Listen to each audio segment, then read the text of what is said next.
प्यारे मसीही भाइयों और बहनों, आप सभी को मेरा प्यार भरा सलाम। जय मसीह की। दोस्तों, पंजाब में हमारे एक बहुत ही आदर योग्य अपोज़ल हैं जिनके चर्च में हर संडे हजारों की तादाद में मसीही लोग इकट्ठा होते हैं और पूरे इंडिया और बाकी दुनिया में लाखों लोग इनके फॉलोअर हैं। ये अपोज़ल जी अनुग्रह टीवी के द्वारा और बाकी सोशल नेटवर्किंग साइट्स के द्वारा लाइव अपनी मीटिंग्स टेलीकास्ट करते हैं और लोग इनको सुनते हैं, इनसे प्रेरणा लेते हैं। और इनके द्वारा ये भी दावा किया जाता है कि इन्होंने यीशु मसीह के नाम से अब तक हजारों लोगों की बीमारियों को चंगा कर दिया है। इसके अलावा इनके चर्च में और भी कई तरह के अचंभे काम होते हैं। तो इनकी मैंने एक वीडियो देखी जिसमें ये अपोज़ल जी परमेश्वर की आराधना के लिए एक मसीही भजन के ऊपर खूब नाच रहे हैं। इनकी पत्नी और क्वायर टीम भी स्टेज के ऊपर नाच रहे हैं और कलीसिया भी नीचे खड़ी होकर झूम झूम कर नाच रहे हैं। सब लोग भंगड़ा डाल रहे हैं। तो मैं चाहूंगा आप एक बार वो वीडियो देख लें, फिर हम उसके ऊपर बात करेंगे।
जी तो दोस्तों, आपने वीडियो क्लिप देख ली है।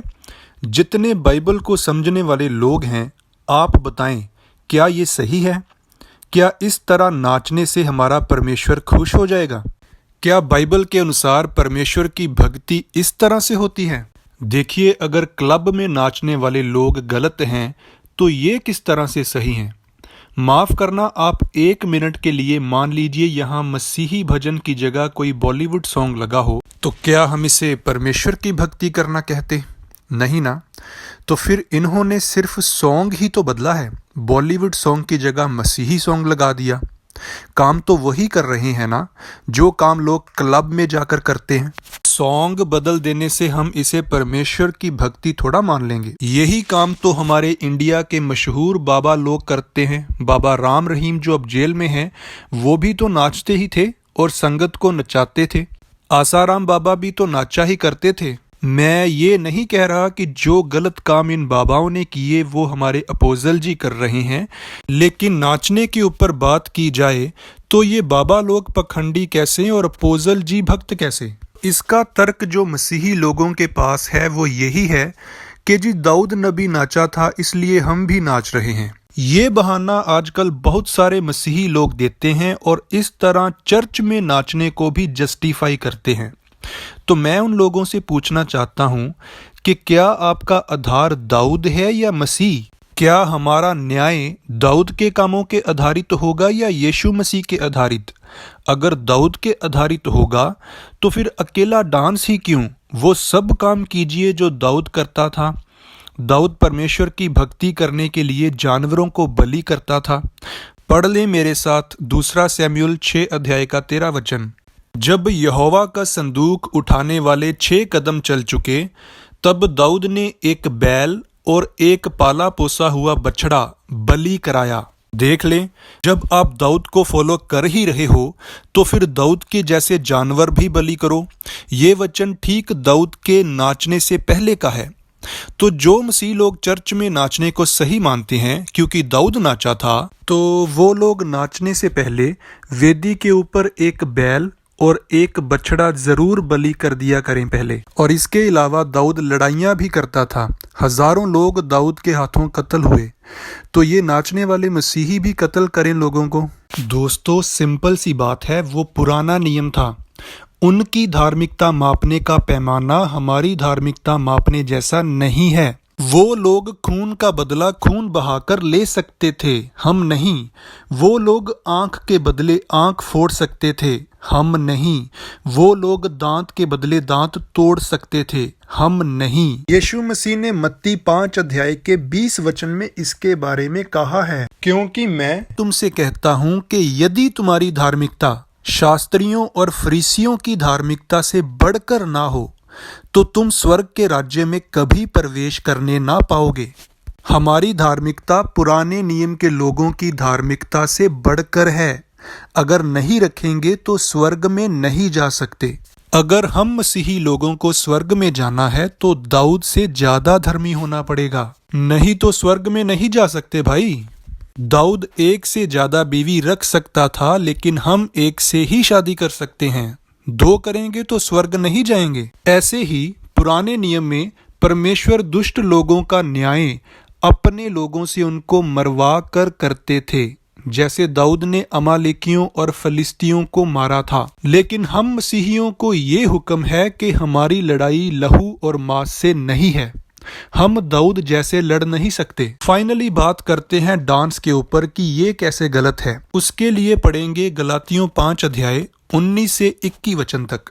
शरीर के काम तो प्रकट हैं, अर्थात व्यभिचार, गंदे काम, लुचपन, मूर्ति पूजा, टोना, बैर, झगड़ा, ईर्ष्या, क्रोध, विरोध, फूट, विधर्म, ढा, मतवालापन, लीला कीड़ा और इनके जैसे और काम हैं।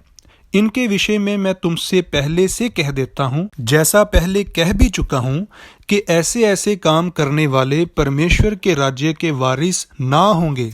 इंग्लिश में है, now the works of the flesh are manifest which are these: adultery, fornication, uncleanness, lasciviousness, idolatry, witchcraft, hatred, variance, emulations, wrath, strife, seditions, heresies, envyings, murders, drunkenness, revellings, and such like, of the which I tell you before, as I have also told you in time past, that they which do such things shall not inherit the kingdom of God. दोस्तों note करें, ये सब शरीर के काम हैं, और शरीर के काम करने वाले लिखा के स्वर्ग में हरगिज नहीं जाएंगे।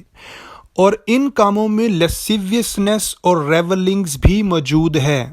और जब हम इनका ग्रीक में मतलब देखते हैं, क्योंकि नया नियम आपको पता है ग्रीक में लिखा गया था, तो लैसिवियसनेस का ग्रीक शब्द असेल्जिया है, जिसकी डेफिनेशन है wanton manners as filthy words, indecent bodily movements, unchaste handling of male and female. Definition पर ध्यान दें, इनडिसेंट बॉडी मूवमेंट्स मतलब शरीर के अंगों को अश्लीलता से हिलाना। और रेवलिंग का मतलब भी देख लें, enjoy oneself in a lively and noisy way, especially with drinking and dancing, मतलब शोर शराबा करके नाचना और दारू पीना। चलो दारू तो यहाँ नहीं पी रहे, लेकिन शोर शराबा करके नाचना भी शरीर का ही काम है। तो दोस्तों क्या आपको पता है अपने शरीर के अंगों को अश्लीलता से हिलाने और शोर शराबा करके नाचने से क्या होता है? आप सेक्सुअली अराउज्ड हो जाते हैं, मतलब आपके अंदर काम वासना जाग उठती है। और ये कहना मेरा नहीं बल्कि मनोवैज्ञानिक डॉक्टर्स का कहना है। डॉक्टर पीटर होवर्ट, जिन्होंने डांस साइकोलॉजी नामक किताब भी लिखी है, इनका कहना है कि जब मर्द औरतों को नाचते हुए देखते हैं तो वो और ज़्यादा अट्रैक्ट होते हैं उनकी तरफ। साइकोलॉजिस्ट निक नीव का कहना है कि अगर मर्द को अच्छा डांस करना आता हो तो वो अपने डांसिंग स्टाइल से किसी औरत को अपनी तरफ अट्रैक्ट कर सकते हैं। डॉक्टर रीटा हॉलिंग्सवर्थ का कहना है कि डांस एक सुखद और उत्तेजित करने वाला है और इसको करने से काम इच्छा को अपूर्ण तृप्त किया जा सकता है। अब अपोजल जी द्वारा इतनी सारी नौजवान लड़कियों को स्टेज पर नचाने से क्या नौजवान लड़के अट्रैक्ट नहीं होंगे? वहाँ हजारों लोग इकट्ठा होते हैं, वो कौन सा सबके सब बपतिस्मा लिए हुए होते हैं? दोस्तों, यीशु मसीह ने मत्ती 5:28 में कहा, परंतु मैं तुमसे ये कहता हूँ कि जो कोई किसी स्त्री पर कुदृष्टि डाले वह अपने मन में उससे व्यभिचार कर चुका। किसी औरत को अगर आपने अपने मन में लालसा से देख भी लिया तो आपने पाप कर दिया। इसलिए ये नाच रंग करना पाप है दोस्तों, ये मसीहत नहीं है। मेरी आप सबसे हाथ जोड़कर बेनती है, ये सिस्टम को चर्च में ना लेकर आएं, इसको सपोर्ट ना करें, बल्कि इसको कंडेम करें। अगर आपको आराधना करना ठीक से नहीं पता तो बाइबल से पढ़ें। यूहन्ना 4:24 में लिखा है, परमेश्वर आत्मा है और अवश्य है कि उसकी आराधना करने वाले आत्मा और सच्चाई से आराधना करें। ठीक है दोस्तों, परमेश्वर को आत्मा और सच्चाई से पूजा जाता है। डरते और कांपते हुए उसकी सेवा होती है, ना कि इस तरह नाच के।